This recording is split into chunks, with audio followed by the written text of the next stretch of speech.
Sammy, you're involved in map collecting. How does map collecting compare to coin and currency collecting? Well, first and foremost, it's a celebration of history.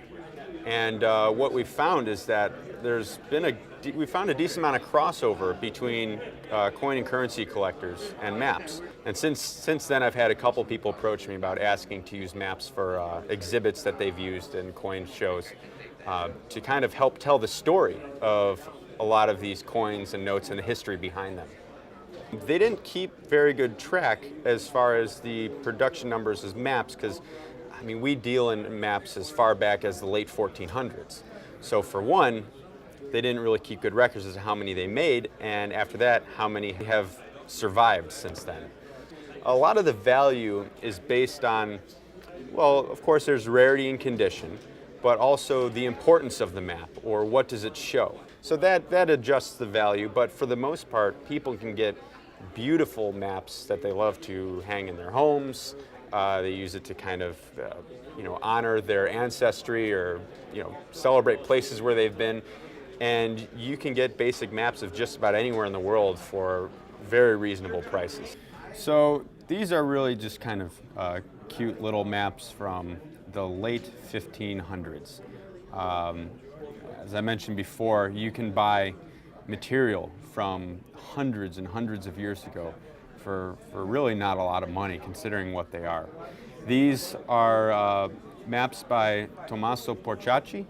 He was an Italian, and he made a whole book where he would have a map and a description of various places throughout all of Europe. And I was able to get a number of them of the Greek Isles, which is what these are of. So this one here is of the Isle Scarpanto, and the one over here is Milos. But what's really enjoyable about these maps is just the style that's used in them. You have these nice compass roses, the way they depict towns, forests, mountains, but also you have things like sea monsters, which everybody enjoys in the world of map collecting. There's beautiful text that describes the map both on the front and on the back.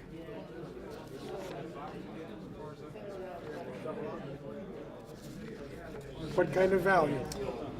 I'm currently selling these for $250 a piece. This is a French map of the world by Lisle, made in 1778. And I guess what's most exciting about this map is all the fallacies throughout it, and how incorrect it is in so many areas. And this was 1778, so in the history of mankind, this really wasn't that long ago. A couple things to point out. In North America, it shows this large gulf in here, which was always known as the Great Sea of the West. It also shows Alaska, not really true to form, almost a peninsula here. And a lot of this information came from Russian expeditions. The Russians were exploring the North Pacific quite extensively at the time, and a little bit earlier.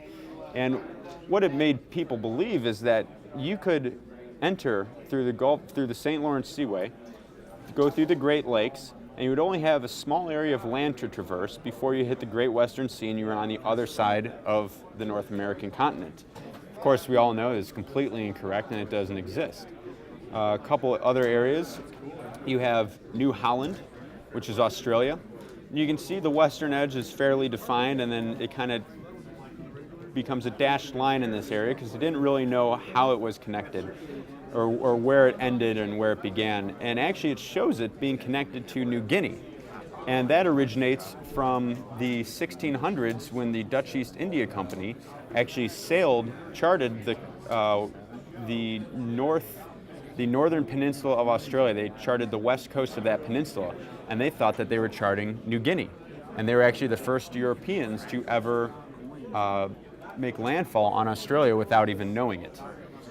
Also, if you go back not too far from Australia, but the other side of the map, you have the beginnings of New Zealand here, which is just a coastline.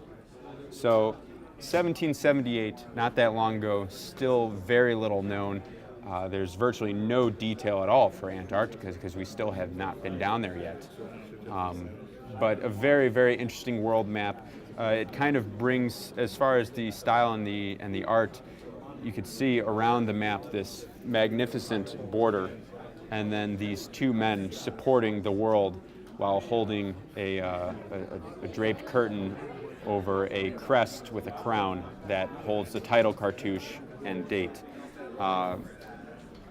Before the late 1700s, you go back to 1600s and 1500s, maps were extraordinarily decorative, and they often filled these areas, these blank areas, with wonderful vignettes and images to represent allegorical figures or far reaches of the world.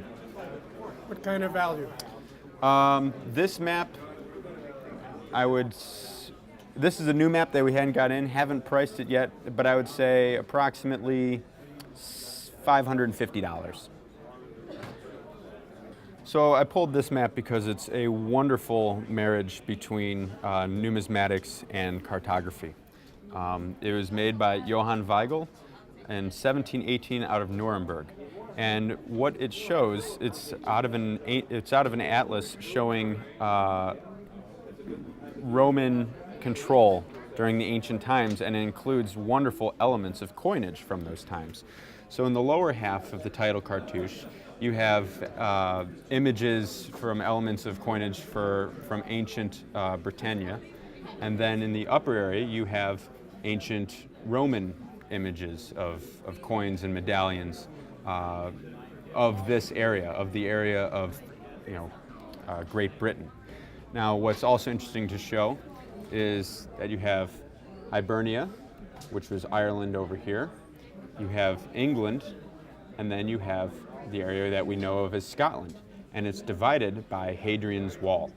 And Hadrian's Wall was built by the Romans to kind of help defend them and defend their territory from the barbaric Scotsmen of the north. So just a wonderful map, early 18th century.